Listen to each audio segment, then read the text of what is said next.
Welcome to another PC Sports Cards $1,000 Challenge update with Josh. This is the update that you guys have been waiting for. This is the update after my first 13 cards have sold. We're going to go through the purchase price, the costs, what it sold for, the proceeds, the profit, and at the end of the video, I'm going to show you all the math to figure out the ROI on these 13 cards. So if you're into the $1,000 challenge and you're trying to do it yourself, check this out because this is how you make money grading sports cards. Notice the trends, notice the themes of all the cards that we're buying. First, we had the Mahomes pink camo. Bought it for $9.34. Now, that includes shipping to us. Grading cost for all these cards is $18.50. If you submit through us on our website, it's $19. If you consign all your cards, we give you a 50 cents per card discount, so it's $18.50. Total cost $27.84. Sold for $46. Take out the consignment fees, total profit of $9.34. I can go through the math on all of these of the ROI, like this one's about a 33% return on the investment, but I'm going to actually just do that at the end. So we see the overall number, not individual card. And we're going to keep track of all the cards on the left side of the screen. Next up, this one was a little disappointing. I thought this was going to go for in the $50 to $60 range. It only got $36. It's because this card is now overgraded, so I would stop actually grading this card. I don't think it's worth it anymore, unless you can get it for a buck or two all in. This one again, we made $6.21 on a total cost of $23.50. Great profit on it, but looking down the road, we're looking at another month or two to get it back. Might get $31, $30, $29. Just not worth the risk at that point. Next up, we got a 9 on this card. I'm still trying to figure out why. To me, it might be the top to bottom centering, but this Ohtani bought for $5.50. Really thought this was going to be a 10. But even though this was a 9, we only lost $7.50 on it. Could be a lot worse than that. But notice the big loss is the grading cost there. You know, the purchase price, we lost more than our purchase price. So it was a big hit to our overall number. But this is why we pull out the cards we don't think are going to grade. Because if I sold it and I got $4 for it, I only lost $1.50. So big loss because of the grading. Fourth card, again, I know I made a mistake buying this card for $4.50. If you could pick this up at a show for $1, I still think it's a good buy, actually. I think they might go up. He's not having the best start to the year. As we see, $22.83 total cost. Sold it for $25. So like I said, if you buy this for $1, you get it shipped back to you. You're into it for $20, $22 or something like that. You could sell it for $25 to $30 to show and make money. And people like him, and people like the low entry price of him. Obviously, with auctioning this on eBay, lost a lot to fees, $3.07. Next up, Brady. Remember, we got this Brady with the next card that's going to come up in a lot of 6 cards that I had a bidding mistake on. I mentioned that in the first video that I made reviewing these cards, that I made a bidding mistake, and I have 4 of these cards left over that were $6.50 each that I don't think are going to grade. So basically, this card and the next one helped me pay for my other mistakes, and now I could sell those other ones and break even or make a little bit on the lot. Gross sale on this one, $34. Proceeds, $27.22. Profit, $2.21. This is a card that I'd pick up for $2 or $3 because I think it'll still continue to sell for the 30 to 35 range very consistently, if not more. But the note that I have with this one is, look, this is the number 291, the Super Bowl card. The next one is 251. This is the National Pride. The National Pride regular mosaic I sold for $46.87, $38 almost in proceeds, which is what I got, which is a $13 profit, which is over a 50% ROI on this card. So when I look at Brady stuff and I look at Mosaic, I would still buy Brady Mosaic, but I would key in on the National Pride because that is a more desirable card to resell and that somebody's going to pay that premium for. People like Brady, people like the US, people like the card together. So I think this differentiates the 291 from the 251. There's other variations and other card numbers that Brady's in, but this is a key point that I'm going to take away from this video and from when I did this. Same cost. Green is probably more rare than the regular, but I made a lot more money on this card. So through 6 cards, we're at about $20 profit. Next up, remember I bought the lot of 6 Mosaic Reactives for a buck a card, which was great. I thought I was going to get $35 out of this card. I only got $26. A big hit to my profit on it. Still made $1. Is what it is. but I'm not buying the regular reactives of the Hall of Fame set anymore unless I plan on making them fixed price. We will show you some fixed price cards that sold while I did this as well. Next up, we got a Dr. J reactive orange. Same thing. Again, I thought I was going to get $30 to $35 on this card. I only got $24.50. If it went for $25, I make a little bit. I lost a quarter. Do I like losing a quarter when I get my 10? No, but it is what it is. Again, that's a buying mistake and something that I'm going to learn from in the future. The Ellie De La Cruz, I know I made a mistake, and this card I obviously should not have graded it anyway, but push comes to shove, not the end of the world. First big hit. Now, we had two of these graded. This was the first one. As you could tell, it's the first one. We know that because this one's number 25. The other one is number 26. Easy to know there, right?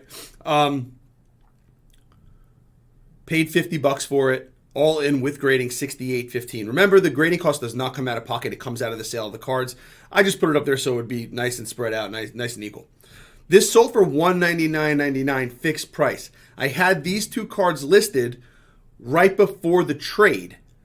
The trade happened on Monday, I believe. I had already launched the other one for auction. I had a $180 offer pending on this card, actually, and somebody came along and hit the buy it now for $199.99. Proceeds on that were $170, $199. Profit $103.84. $68 cost, $103 profit, almost a 250% profit on this card. ROI on this card. That is awesome, and it's going to really help our numbers. Trask Optic Hollow, $7. Another one. Listen, I took a risk with these. I bought 4 of them. This was the best one. I got a 9. If I would have gotten a 10, this probably would have sold for $90 to $110.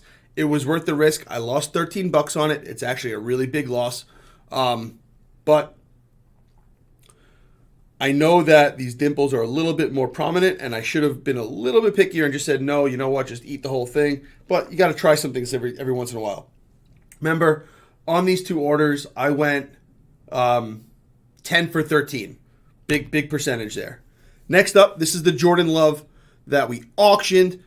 Got this one a little cheaper. I got this one in a lot of 2 cards that the person had a note that they weren't going to grade well. Another example of people over-evaluating their cards. Paid $40, $18 grading, total cost $58.55. Sales price $158.07. So it went less than the fixed price, which I expected. People hit fixed price cards with emotion. If you're patient, you can get 10 to 20% more on a lot of fixed price cards, especially stuff like this. Proceeds $135.94. Profits $77.39. Another card where I did really, really well on. So that's two of the big wins there so far.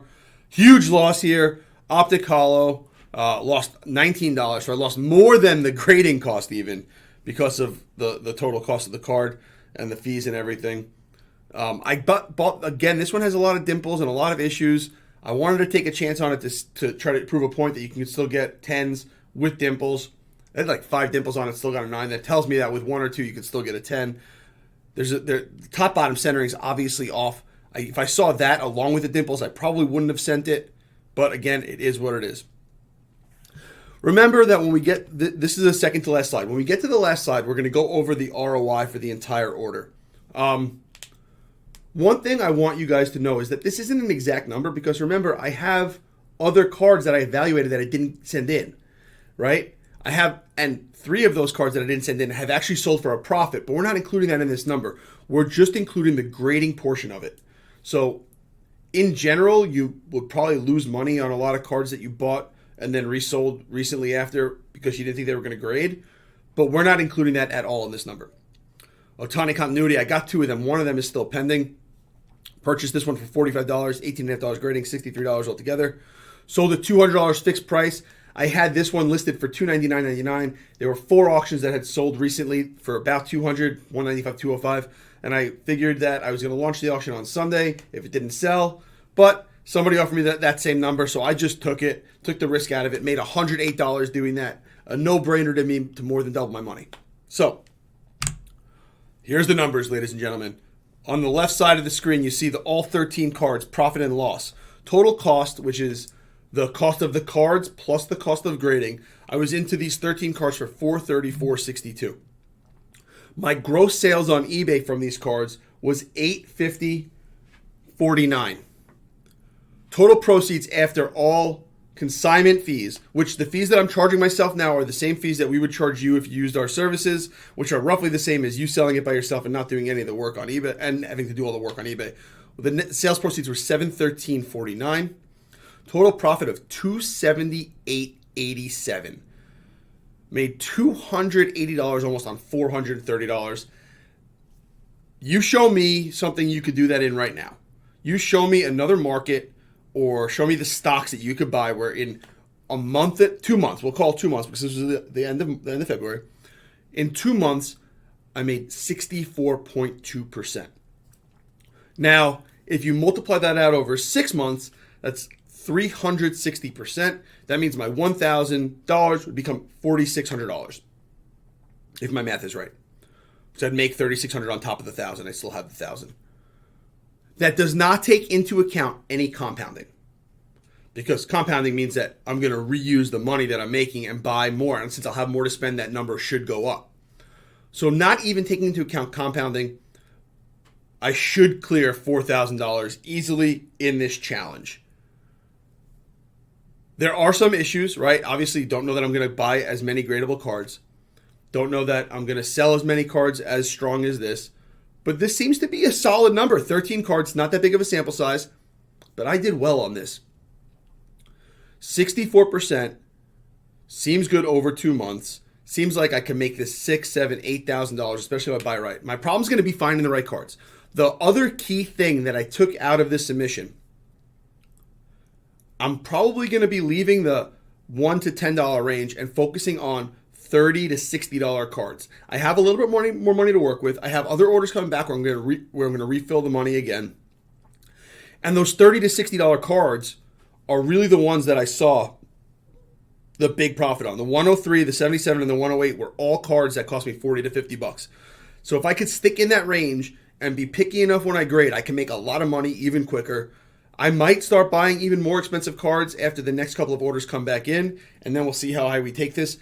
But guys, 64.2% ROI in 2 months, that is absolutely out of this world. And you guys saw the whole process from buying, reviewing, getting the cards back, selling them, and all the numbers. If you have any questions, let me know. I'm going to try to do a video like this for every order that comes back and keep track of our overall ROI throughout the year. Remember that this isn't exact because we do have other cards here that we have sold, haven't sold. We have about $180 left in raw inventory that's not being listed or it hasn't sold yet that we're not sending in for submission. So that's stuff that I might just auction, take my loss on it so I could reuse the money. So thanks so much for watching. Looking forward to the comments on this one and doing more videos like this as stuff comes back and sells.